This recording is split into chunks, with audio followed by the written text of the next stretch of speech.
Takže biznis je jednoduchý. Během 5 minut vám ukážu ideu tak jednoduchou, že jen málo koho napadne, že by v tom mohla být šance. Přestože to tak může udělat úplně každý. A taky už je hromada lidí po světě, kteří to tak dělají. Je to způsob, jak profitovat na něčem, co už děláte, co jste vždycky dělali a co vždycky dělat budete. Každý z nás máme nějaký příjem, nějaký výdaje a zbývají nějaké úspory, v lepším případě. My lidem pomáháme profitovat na výdajích, protože nejvyšší mašinu na výdaje je vaše domácnost.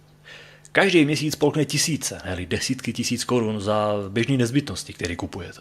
Jídlo, pití, osobní hygiena, úklid domácnosti, něco pro zdraví, holky něco na krásu, každý doma topí, svítí, člověk telefonuje, tankuje a tak dále, a tak dále.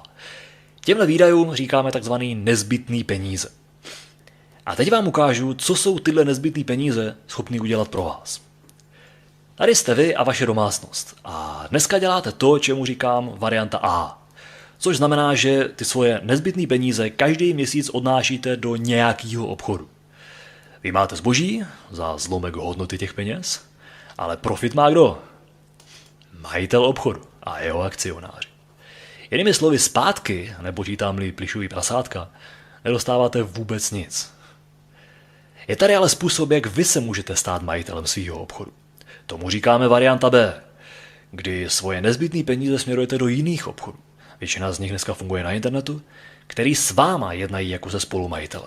Protože chápu, že vy jste tam ten kapitál. Vy jste ten, kdo tam nosí peníze. Takže vy máte doručený svoje zboží, většinou formou klasického online nákupu.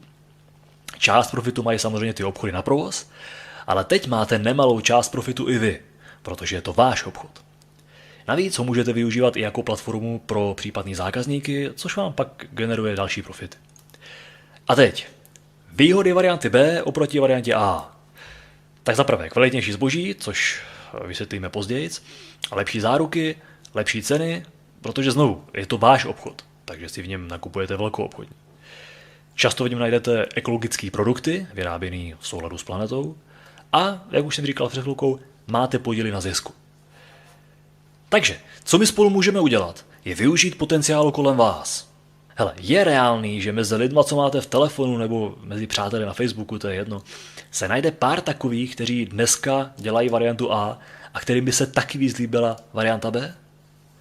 No, takže řekněme třeba 8, 10, možná 15 lidí nebo rodin, kterým k ním dáme přístup, takže i oni budou mít tyhle ty výhody. K tomu, pokud budou chtít, můžou taky využívat tu platformu pro případný zákazníky. Tímhle způsobem vznikly obraty, ze kterých vy dostáváte podíl kolem 5 až 7 tisíc měsíčně. Hodili by se? A teď, myslíte, že oni taky znají lidi v cestě A, který by radši šli cestou B? Tak řekněme, že jich bude 5. A pojďme počítat. 5 při 8 je 40. 5 při 10 je 50. 5 při 15 je 75. Takže je tady 40, 50 až 75 rodin, všechny propojený s vaším obchodem. A všichni mají ty samé výhody. Lepší zboží, lepší garance, velkoobchodní ceny, ekologii a pro sebe nějaký zisk. V tuhle chvíli ale vznikly obraty, ze kterých máte podíl od 40 do 80 tisíc měsíčně. Pak můžete jít dál a během roku až 2 si z toho vytvořit stabilní 6ciferný příjem. A nevyžaduje to od vás o nic moc víc, než to vyžadovalo na začátku, kdy to člověk většinou dělal při práci. A teď jedna kuriozita. Náklady s tím spojený se vám vejdou do ceny jednoho denního latte kafe. Poslední věc. Tenhle plán funguje už přes 50 let a za tu dobu mezi lidi, jako jste vy a já, vyplatil skoro 50 miliard dolarů. Takže zbývá otázka. Chcete o tom vědět víc?